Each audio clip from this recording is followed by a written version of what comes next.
Presented by McDonald's of Glasgow, it's time for the Brown Sports Bag from the heart of the Barrens, a weekly local sports machine. Alongside John Butler, here's your host, James Brown. We're back again this week, presented by McDonald's of Glasgow, and we're joined by Barren County softball coach Jon Myatt. It's not Daryl Murphy, in case you people missed it. He retired last year. He decided he had had enough, and Katie's playing at WKU, his daughter, and playing pretty well. Playing well, too, yeah. Yeah. She's struggling out of the gate, but she's been on fire, I think, since then. She's come out of her shell anytime that that's such a jump in the level of talent that she sees, and now she's got accustomed to that. She's really doing a great job. Yeah. So you're taking over this year, and I think you coached the middle school for a bit. In softball? You did the baseball in middle school, I've done right? baseball at both middle school and high school at Barren County, and then, of course, I've been around about all those girls that's playing with the Trojanettes right now, so I'm pretty accustomed to what they bring to the table. So. Yeah, your daughter Gracie's on the team, and then I'm guessing you've coached them to some degree or been around them just growing up? That junior group that's there and some of the sophomores, I've had those together since they were 10 years old. Mm-hmm. So, like I said, I kind of know what they bring each and every day, and then we've got a good core group of seniors that are there as well, and then we've got Shay, which is a sophomore that, she really stepped up last year and had a phenomenal year. After the spring break trip that we had, she really threw it well all year. So, yeah. Well, so let me ask you this: so you come in, you're behind Daryl Murphy. Barron's had a good softball program back and forth through the years, but it's really been good under him. Absolutely. And so, how much pressure was that on you to take over that program? I'll be honest with you. I talked to Daryl a lot about it, and I talked to Coach Sutherland about it. And, when you sit there and you think about Trojanet softball and you think about the traditions that they brought to the table for so many years, and then getting the opportunity to step in to a program that's established like that's just run so well, you think about when some coaches leave, it's sometimes on bad terms or because they were, not having successful years. Yeah. That wasn't the case at all with Coach Murphy. And so getting the opportunity to come in, I'll be honest with you, it was a blessing because you step right into that role. The expectations are already there, and you just want to help them grow and continue to win. So, when you had 4 seniors on the team last year, of course, I've already mentioned Katie Murphy, who outstanding player, played shortstop, and that's a tough position, one of the top positions and a tough one to fill. Absolutely. But of course, you also had Riley Reed, who played right field, and Monty Forrester, who was first base, and Mia Long, who was second base, which means almost all your infield is gone. Well, the right side of the field is. And Yeah. Just to make this a little tougher, Mia and Katie played softball together for years, in that middle. So that was a true dynamic that they had. You just can't replace that. Right. And, the group that we've got now, I think Lizzie's going to do a great job at first. She's going to step into that role where Monty was at. We've got a couple younger girls, Kira Moore, Lily Elmore. We'll probably get some time out there. Gracie probably runs center. We'll figure out left. That'll either be more than likely Abby Elmore or Katie Elmore. But we're still looking at the middle because that's such an important spot on the field, and we've got to make sure we get that right. So we've got some scrimmages coming up, and we're going to give them all some opportunities there and see how they conduct themselves. So, when you mentioned Shay Bogue stepping in the pitching role, and she's not really a strike 'em out kind of pitcher. She's a throw strikes kind of pitcher from what I saw last year. Now, she may have improved in striking out people this year. But going back to that defensive setup, that means that infield has got to be live all the time, doesn't it? Absolutely. And I'll be honest with you, Shay every year has gotten better. And she's really worked hard. She played some really competitive softball this summer. And she spins the ball so well. And location has been really good so far. And one thing about Shay is she gets better throughout not only the game, but throughout the year. So I do see her, logging a lot of strikeouts this year. But I know that we'll have a good defense behind her, and I think that's the key. So, if we can keep those games to low scoring and we can put up 4, 5, 6 runs a game, we've got a good shot at winning them. Yeah, John? I was going to say, yeah, you lost some good players. That's, you can't keep them in high school. That's the name of the game. Eventually they got to move on, right? You can't sign them. But you have good players back. I would think Katie Elmore would be one of the best players in the region coming back. Signed with Campbellsville. She hit, close to 500 last year. I think she had 12 or 13 home runs as well. Your daughter, don't want to brag too much on your daughter, but I thought she was super last year, especially at the end of the year, district and region and things that way. She had an exceptional regional tournament. She hit 667 in the regional tournament last year. So you got power back. Your catcher is back, and she's got power, and so even though you lost players, it's not like it's a disaster. You got a lot of good players back, and I would think you have enough, especially when you have your catcher. You know, you got your center fielder, pitcher, and catcher. Now those are three really important pieces in baseball or softball. You know, the middle infield, I know that's something you got to work on, but I do think it's got to give you some confidence that you're going to start off the year not at the bottom. You're starting off the year with some good players coming back. Well, you know, it's not a rebuilding year by no means. I agree. And you got to the finals last year, the region. That's got to be a motivator. Yeah, and that's one thing that we talk about a lot. You know, almost won it too. Yes, we were right there on the doorstep. That's right. And you know, a couple hits go our way, or you know, just one mistake. And South don't make many mistakes. Right. And they proved themselves in that game. But you know, one hit away, we had runners on second and third, down 2 runs, and with 1 out. But we were right there, and we talk about that a lot every day. That we talk about where we want to go and how we're going to get there. Yeah, it's always a fine line, no matter what the sport. Getting to the finals does not guarantee you the next year you're going to get back, but it certainly is a motivator. It is, and it's just letting the girls have that experience, letting them know that stage is there and it's set, and how much they love the game that much, and the drive to get back to that point and give them a shot to win it. That's what we strive for. So. Well, and you mentioned South Warren. I think they're probably going to be the number 1 or 2 rated team in the state at the start of the season. And they were last year too. Yeah. Mm-hmm. I mean, so they're a team year in and year out that somebody's got to get through anyway, no matter what. So what is – I mean, being in a region with a team like that, and Greenwood obviously is not bad either, and there have been some good teams. I mean, Warren East in the same district has been one of those programs that's been at the state level, you know, recognition-wise. What is it like in terms of trying to come in and coach that, and what do your players think about that kind of challenge just in their region? You know, one thing that I tell them is we're as good as we make ourselves. Mm-hmm. And you know, we've had some tough discussions, but I do know that they know the expectations of Trojan Net softball, and the drive each and every day at the practice. And I'll tell them, you know, even in practice, we go in there and we set tees up. We'll throw to them live, and we'll throw bullpens on the side. And the importance of just going and taking a cut, taking 50 cuts that are not productive, is not as well as taking 10 game cuts off that tee and making sure we're doing things right. Mm-hmm. And the girls they've bought into that, and you know, they're focused and they're set to what we need to do. But we talk a lot about, you know, South Warren, Greenwood, and where they are, and I really truly believe we're right there in the mix with them. You know, I believe that we'll be very competitive. And I would say that our girls know that we will not go into a game thinking we're defeated. You know, and that's one thing that we've got to keep that mindset. You know, we've got to go in there knowing that we can win that game, or we're going to win that game. We can't go in there, you know, because you know if someone feels like they're not going to be successful, they're not. Mm-hmm. So you know that's our goal, is just to make sure they're prepared mentally and physically when they step on that field to win that game. Well, and that being the case, I mean, what do you think about the district this year? I mean, like I said, Warren East is always pretty good. Allen County is always pretty good. Glasgow's young and maybe better than people might think they're going to be. You can't get Glasgow out ever, especially a crosstown rival. Yeah. Allen was hurt last year too, right? Allen County, they had a lot of injuries. Allen was down last year just because and we did. You know, Barren last year they fought through a lot of injuries. Mm-hmm. But Allen had a lot of hurt players last year, and everybody's back. Mm-hmm. So there's not even a given in our district. You know, Glasgow, like you said, young, but they've got a pretty good pitcher. You know, and they bring some power to the plate. They're quick. And you know, Coach Bonds at Allen County is going to have his girls ready. Mm-hmm. And East is always competitive. So I mean, you know, we've got to. You don't overlook anybody. But our district is tough. I mean, regardless of what anybody says, there's not a given there. Yeah. John, what do you think about this schedule they have here, John? Well, I'm just kind of, you know, I see, you know, the Greenwoods and the South Warrens, Assumption out of Louisville, private school. Normally those Louisville private schools tend to be pretty good. You're going to my hometown, Greene County, they are always good. Greene County, very good. In softball and so forth, and just the district in itself. I was going to ask about your and I don't know if you have an answer until you do it or whatever. Any particular style of play that interests you? Is it just sometimes, you know,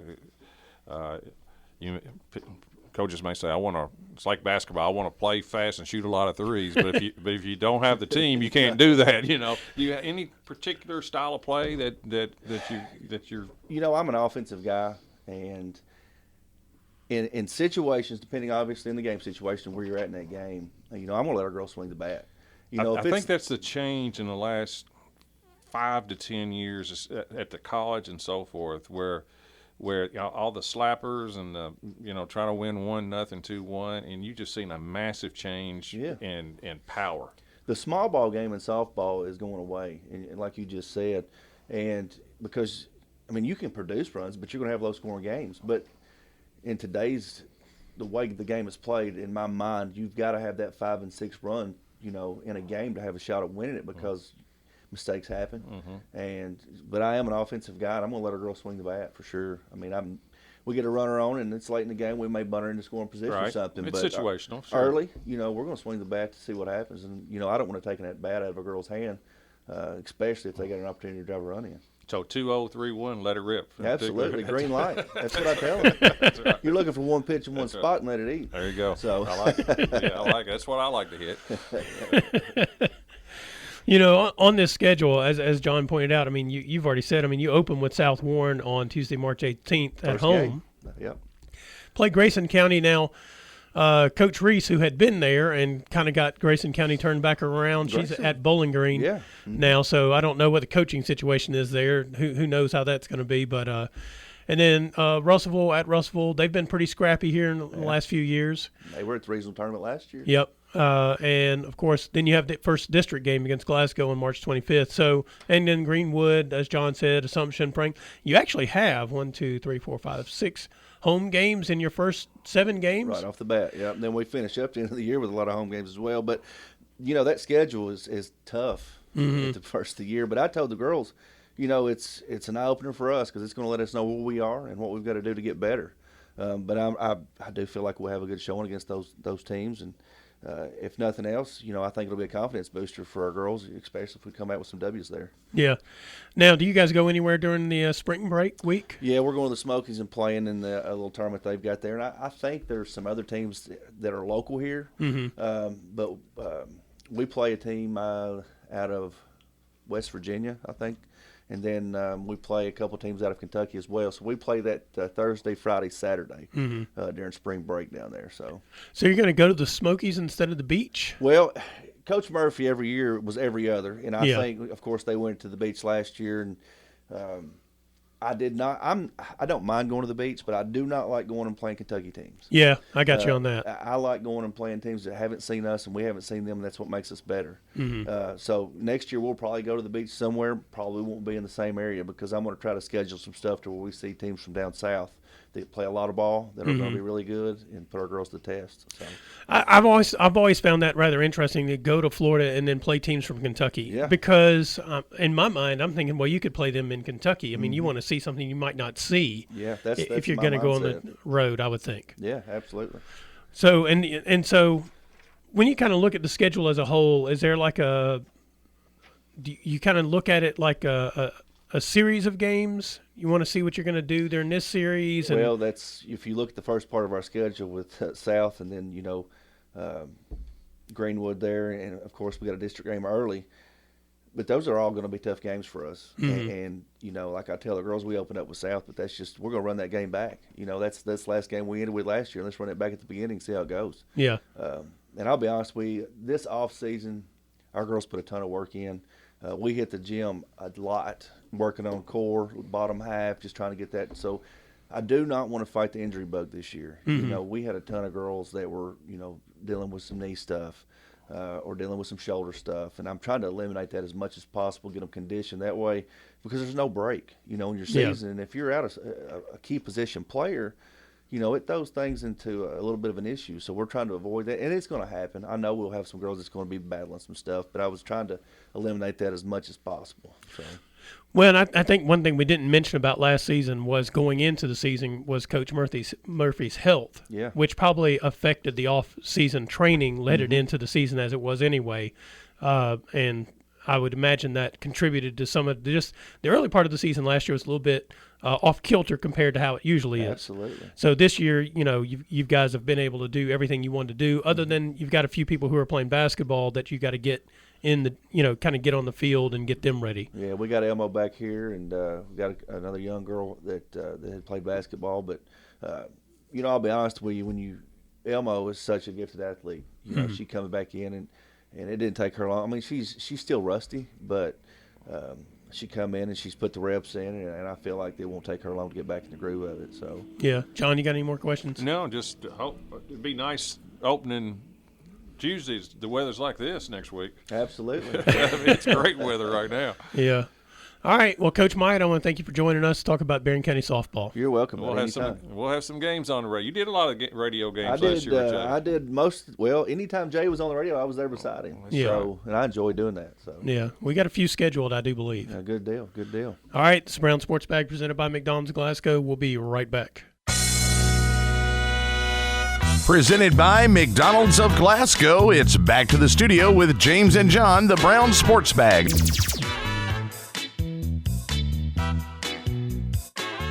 Welcome back to the Brown Sports Bag presented by McDonald's Glasgow.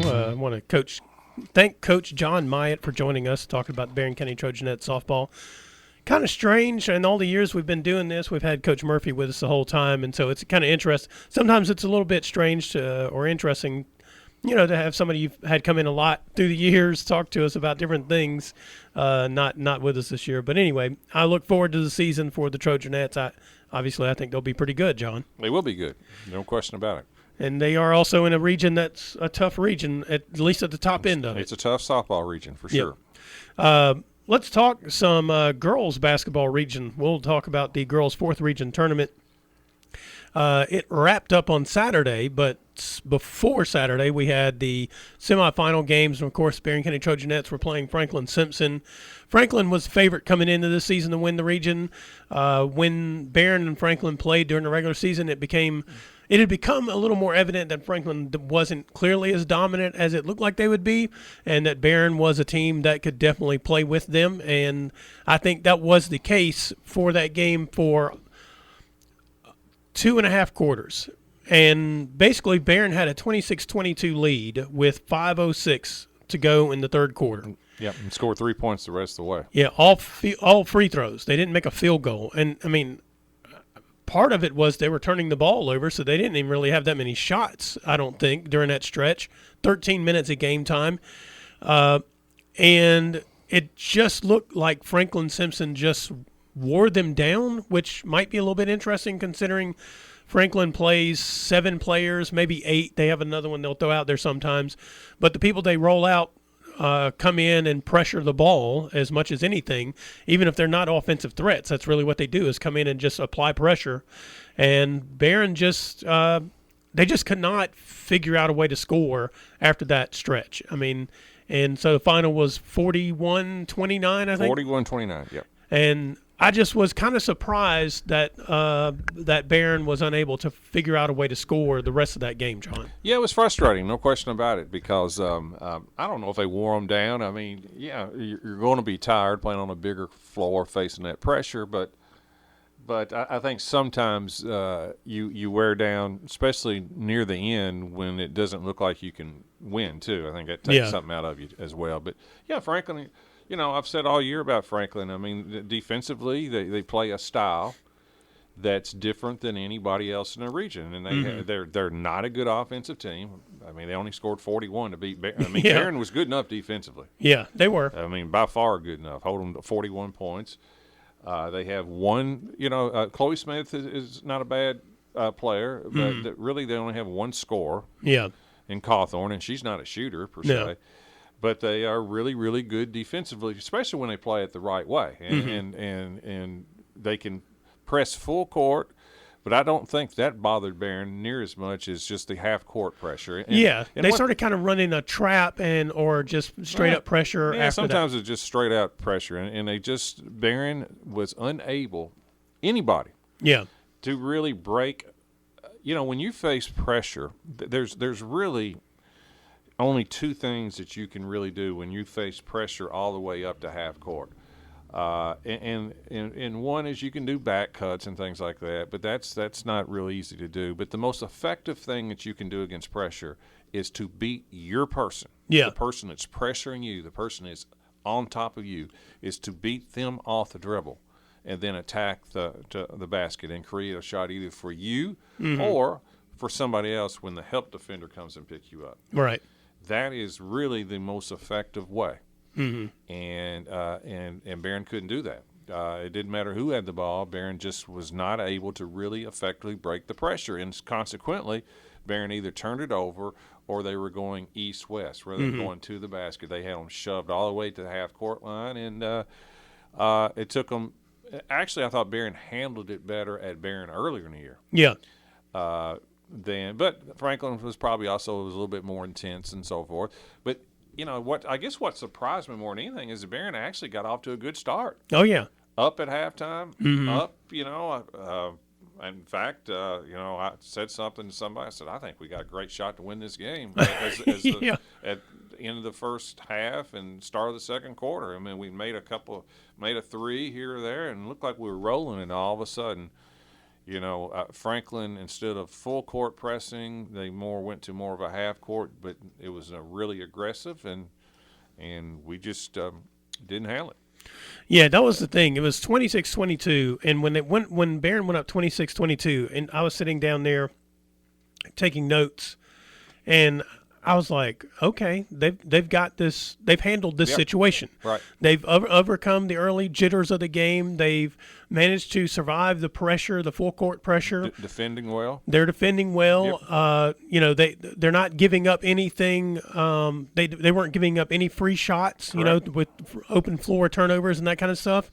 And Franklin Simpson took a timeout, and they came out of that timeout, and I don't know what changed. I mean, I don't know if it was the intensity of the pressure. I mean, obviously they changed the defense a little bit. Not much, a little bit. It's just more of a man-to-man half court. Yeah, and it just at that point, it was just Barren. The two turnovers Barren had immediately after that timeout were two turnovers where it looked to me like maybe they thought about the fact that they had a chance they could win this game or something. I don't know. Something changed just in the dynamic of between the two teams. Yeah, it was a bad 13 minutes Yes, offensively in particular, and it happens. It's one of those things where Barron's ball handlers are young. The primary ball handlers are freshmen and a sophomore basically, and Franklin can do things to teams that very few teams can do, and that is really heat you up and so forth. And and Barren can never make.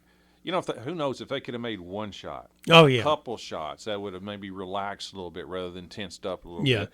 And really the game was, even with 3.5 minutes to go, was still like a 6-point game, but it seemed like it was 16. Yeah, right. Because when you don't score forever, that's such a frustrating thing. And Franklin was the best team all year. I did think that that Barren proved that they could play with them. And if you look at the score, Barren gets beat 12, and a couple of those last few points of the game by Franklin probably didn't even have to score. Right. But they made a couple layups even in the last 30 seconds. So it's like an 8 to 10 point game. Nobody else in the region was close to them. No, they beat Metcalfe County in the championship by 27, I think it was. Yeah, they were up 34 at one time. They just manhandled them. So Barren was the toughest matchup, I thought, all year for Franklin, and Barren was in the game. But, it's no disgrace to lose to Franklin is a top 10 team rated. I'm not sold on that. I really like Hawthorne. I like the Smith kid. And they are, if you don't have – you got to be really, really skilled and strong with the ball to handle them. And I think Barron's young guards will get that. But you're asking a lot physically from freshman guards and things like that. That's a tall task. And give Franklin credit, but Barren has I think a very bright future. Well, you mentioned the young guards versus Franklin that has 7 seniors, I think. They do. And I think another player who doesn't really get talked about much but hurt Barren during the regular season game and actually during that run in the third quarter was Ray. She's a good defensive player. Yeah, because she forces the turnover straight up man to man, and then scores on the other end pretty quickly. And I think she also hit a shot in the lane during that stretch there. Yeah. That was not Cawthorn or Smith causing the damage, and she can't shoot for a 3. But in terms of like getting a turnover and scoring at the other end, she does that consistently. Right. So it's disappointing in one sense, but the way the draw goes, I thought, it's funny. I thought Metcalf matches up good with Barren, but not with Franklin. Yeah, right. And Barren matches up the best with Franklin. It's one of those two. Those three were the best three teams. Yeah. Just who was going to play who in the semifinals. Right. So it's people go, well, you lost in the semifinals. You don't know what you don't know what you're talking about. I mean, Barren had a really good year.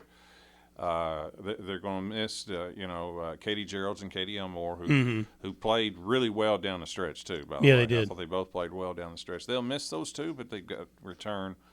A lot of solid players. Shelby Bird had a fantastic year, and Mahala Burton as a freshman started all year. I thought she really improved, and then obviously you have the Slagle girl who came from Glasgow. I mean, I like her game too. Yeah. Then you got a lot of nice little pieces around. I thought Hannah Bragg had a good, so there's they got a lot of things to work with and so forth, and obviously Franklin will not be near this good next year. No. So, Barren has a lot to be proud of and happy with and so forth. It's just, if Barren plays Franklin 10 times, I could see Barren winning maybe 3 out of 10. But because Franklin's a better team, they're stronger and so forth. But and had a chance. Right. Had a chance. 26-22, you were in the game. It was just how it kind of ended was disappointing. Yeah. You were mentioning the kind of other than, the final score of the Barren and Franklin Simpson game is 41-29. So that's combined 70 points. Yeah. I was doing some math because I was thinking about this during the tournament itself.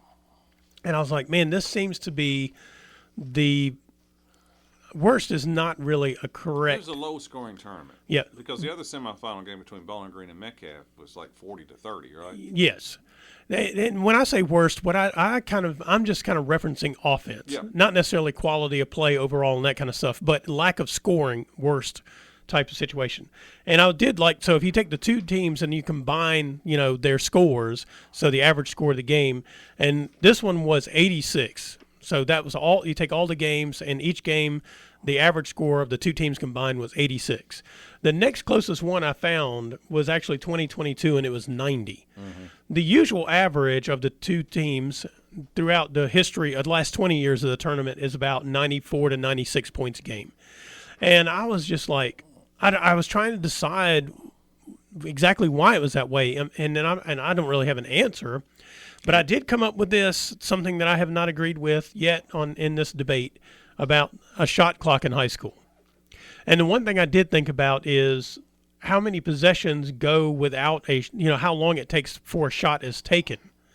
And I was like, okay, maybe that is the answer. There's just not enough shots taken, maybe. Well, when you turn it over, you're not getting a shot regardless of a shot clock. True, but right. usually if you turn it over, the other team might get a shot at the other end, yeah, right? If you're playing a press defense. That's true. But, the other games, Franklin's hard to score against. Yeah. But, the Metcalf Bowling Green game was really low scoring. Yeah. For those two.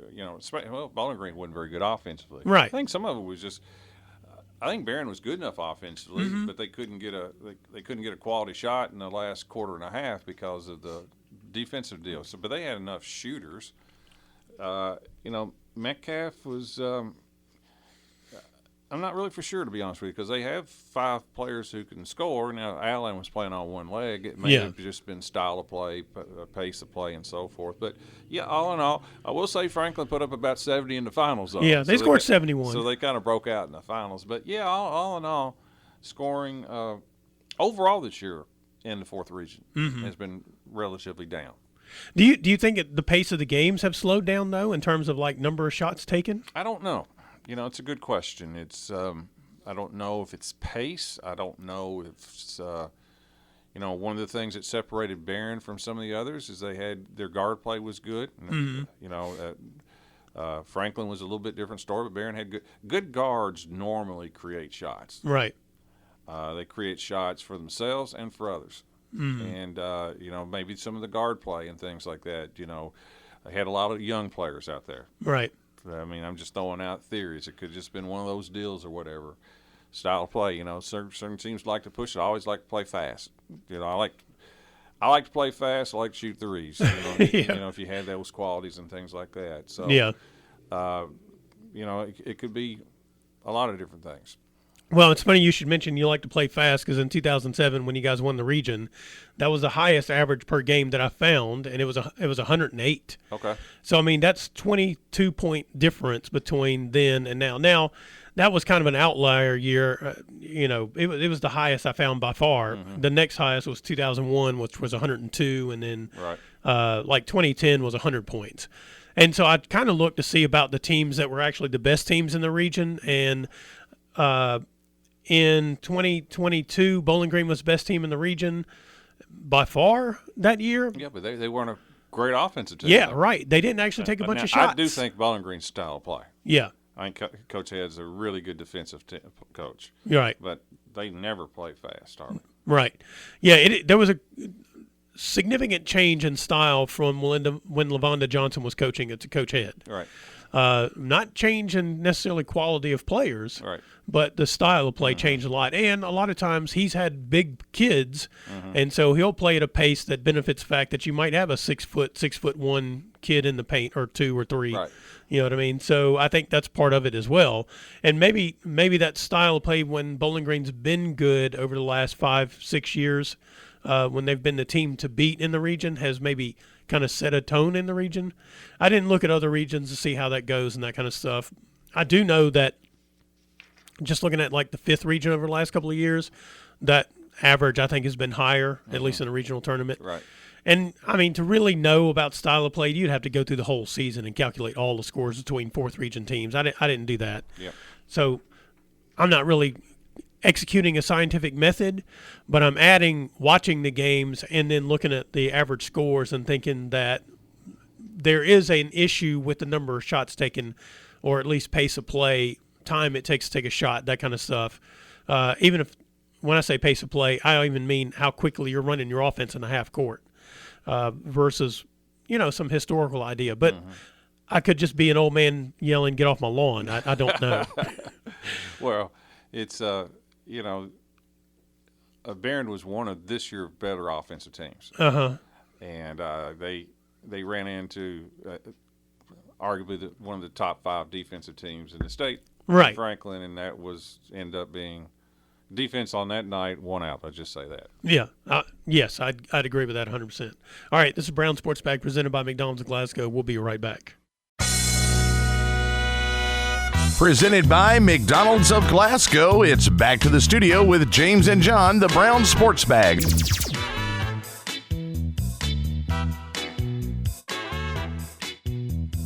Welcome back to the Brown Sports Bag presented by McDonald's of Glasgow. We're going to chat a little bit about the boys 4th region tournament that starts tonight. But first, I want to mention the fact that the Gouverneur Colonels beat Bardstown yesterday at Barren County. Looked good doing it. I watched the game. It's free online. It's excellent. That group out of Bardstown or Lebanon that does them. That's Right. the whole region over there. And at one time before I turned it off for the last 3 or 4 minutes, they had 5 dunks. Yes. I mean, legit dunks. I mean, they were incredibly good after the first quarter. Yes. Their defense was it all out. started with it wasn't a half court shot by Maxey. It was probably 3 feet on the other side of half court that he made at the end of the Right before halftime. That's yeah. right. It's probably 60 feet. And man, Gouverneur, I thought they played really, really well. I thought the Martin twins inside just muscled and rebounded, dunked when they needed to dunk. Of course, Crane was Crane. They still take some, I think, difficult shots. I think if Gouverneur is a little bit more patient at times on shots, their shot selection sometimes are a little questionable. They take some heat check shots. They do, and when they could probably, one more pass or one more, maybe get a different shot. But they're really good when they attack the rim on penetration and dish or a controlled shot. But I thought Gouverneur played really, really well. Yeah, they allowed 2 points to Bardstown in the second quarter, and they really kind of took control of the game there. And Maxey hit the beyond half court 3, and they were up 28-21 at halftime, and they came out in the third quarter, and the defense was still just as suffocating. They gave up 10 22 points, I think, in the second half. 23 points in the second half. Yeah. Now listen, does it surprise me they beat Bardstown? No, they're better than Bardstown. Yeah, right. They're better than Bardstown, but they went out and they played like they're better than Bardstown. Yeah. too. Yeah. And, of And course. for that reward, they can sit out a week. Yeah. They just wait around, and now they got Adair County next Monday. Yeah, know, at 4:30 Central Time. So, take off 9 days and then come and play a game and That's take gotta off be another hard. week. Yeah, it's the craziest thing ever. But on that end, Barren County opens tonight in the boys' 4th region tournament. They play Warren Central at 6:30. You can hear that game on 104.7. After a 9-day layoff. Yes, with Jay Turner on the call starting about 6:15. It'll be a tough one. I mean, Central lost to Bowling Green in the finals. It's you can argue who's better, Bowling Green or Central. I think Central, in my opinion, may be a little better because of their size. Yeah. But not much difference. And Barron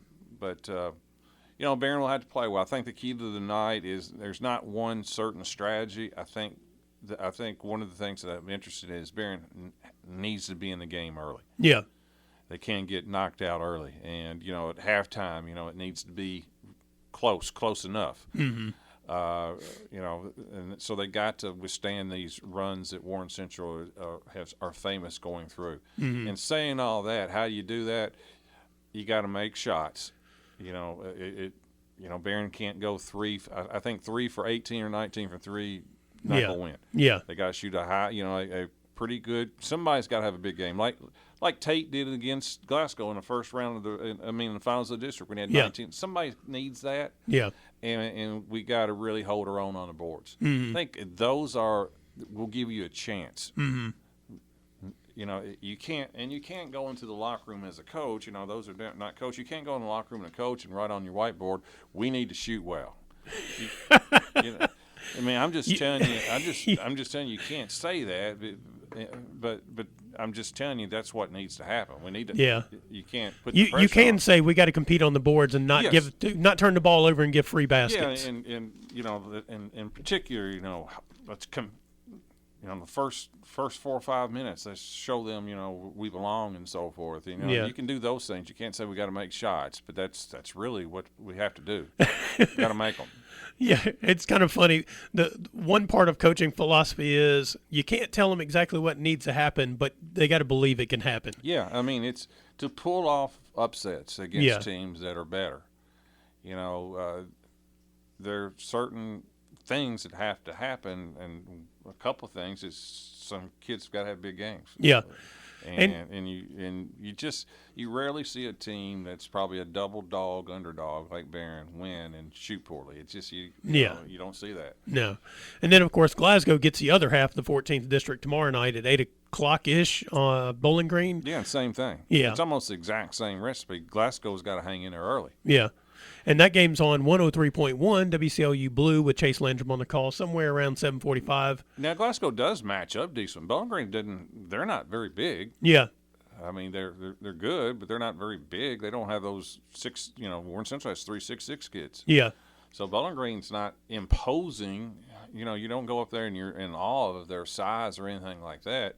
Mm-hmm. But so Glasgow actually size-wise is every bit as big as they are. But when you've only won 5 games, there's some confidence deal right there. So, but Glasgow has to stick around too. They can't get blown out in the first half.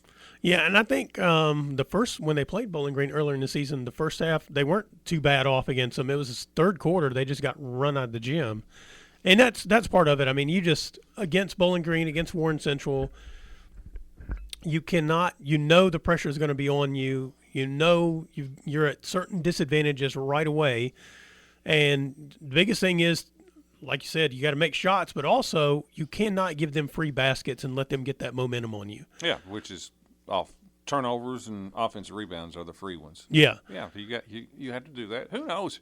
It's the same situation as the 5th region. This 8-9 day layoff is really quirky. Yeah. It's the only time I've ever had that was in 2007 when we won the girls region. We won it on a Tuesday.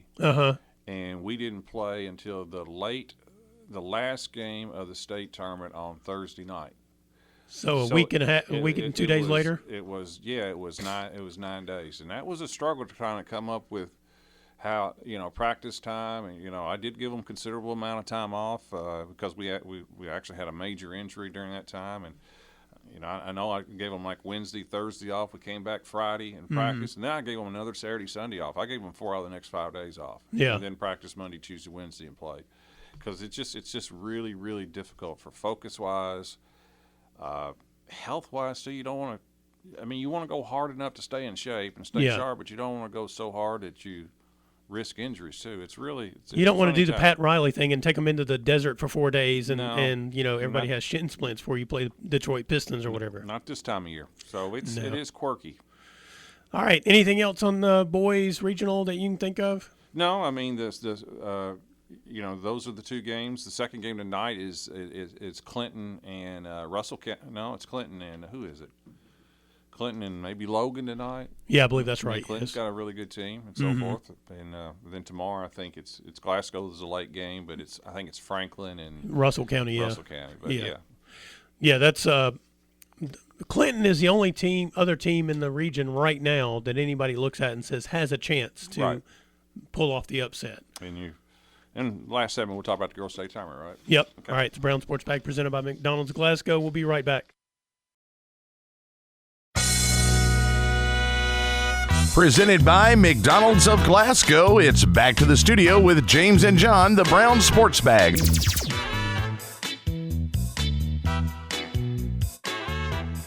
The girls' state tournament tips off Wednesday, and as we mentioned, Franklin Simpson will play George Rogers Clark. Tough matchup. Yeah, tough matchup. I mean, we knew when it was the 4th and 10th draw that was probably going to be who it was going to be. Yeah, tough matchup. I mean, Franklin had to play extremely well.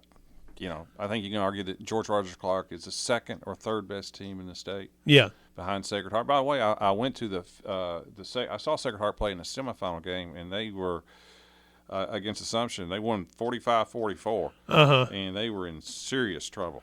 Yeah, I thought they might lose that game. Yeah, I mean, I didn't think ahead of time, but during the game. Trouble. Yeah, they were behind late, so they've won the.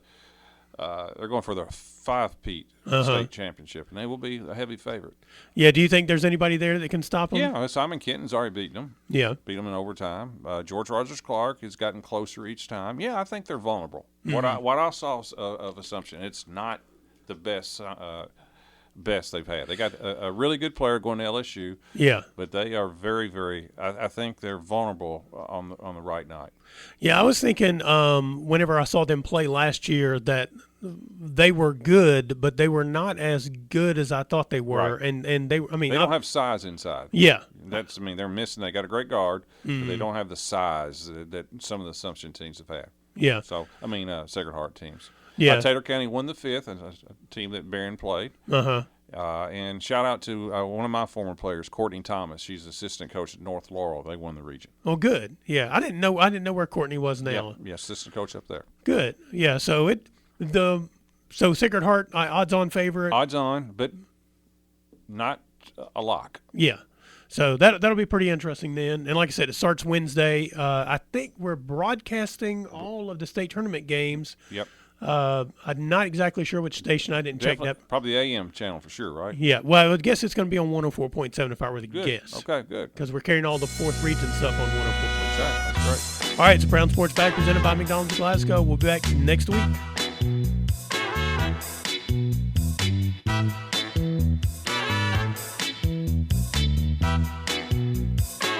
Thanks for listening, and be sure and join James and John once again next Monday at 4 for the Brown Sports Bag, a local weekly sports machine presented by McDonald's of Glasgow.